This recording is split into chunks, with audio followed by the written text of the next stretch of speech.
উপলক্ষে এই ২ ধরনের ব্রেড ক্রাম্ব খুবই অল্প খরচে বাসায় বানাইয়া মুই তো হাজার টাকা বাঁচাই হেলাইলাম। আসসালামু আলাইকুম মহবুব দাদারা, মুই চলে আইছি তোমাকে বরিশাল লইবো নতুন একখান রেসিপি লইয়া। রোজার সময় কিন্তু অনেক ধরনের ভাজাভুজি করতে হয়। আর এই ব্রেড ক্রাম্বটা কিন্তু মোকে অনেক ভাজাভুজিতেই লাগে।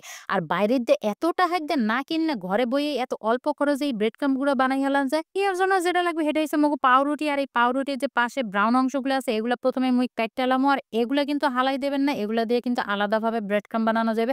তো মুই আজকে যেই ২ ধরনের ব্রেড ক্রাম্ব বানামো হেতে এগুলা ব্যবহার করা যাবে না। এগুলা দিয়ে ব্রেড ক্রাম্ব বানাইলে এগুলো একটু ব্রাউন হইবে।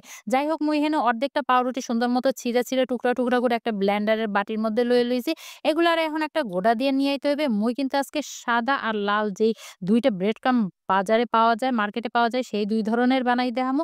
এই যে মুই এখন ১ম এ সাদা ব্রেড ক্রাম্বটা আমনেগো বানাই দেখামু। মুই কিন্তু এখানে এগুলা সুন্দর মতো গুঁড়া দিয়ে একেবারে গুঁড়া করে নিয়ে আইছি। আর এগুলা একটু গুঁড়া করে সুন্দর মতো নিয়ে আইতে হইবে। হেইয়ার পর দিয়ে দিতে হইবে একটা ফ্রাই প্যানের মধ্যে। আর ফ্রাই প্যানে দেওয়ার পর এগুলারে কিন্তু সুন্দর মতো হাত দিয়ে একটু জুড়া করে দিতে হইবে। চুলার তাপটা কিন্তু অবশ্যই লো থাকতে হইবে। যদি বেশি চুলার তাপ থাকে তাইলে এগুলো কিন্তু পুড়িয়ে যাইবে, মচমচা হইবে না। মানে কালার চলে আসবে। একদমই লো আছে এটারে একটু সময় নিয়ে আস্তে ধীরে নেড়ে চেড়ে একদম সুন্দর মতো মচমচা করে লাইতে হইবে। তার নিচে যে একদম গুঁড়াগুলা আছে সেগুলো একটু কালার চলে আসবে। সেগুলো চাইলে লইলেই কিন্তু একেবারে হোয়াইট কালারের যে সাদা ব্রেড ক্রাম্বটা আছে এটা একেবারে রেডি হয়ে যাবে। হেইয়ার পর চললে যেমন যেটা কালারিং পাওয়া যায় সেজন্য কিন্তু আবারও মানে পাউরুটি নিয়ে নিছি। আর এর মধ্যে দিয়ে দিমু একটু জর্দা রং।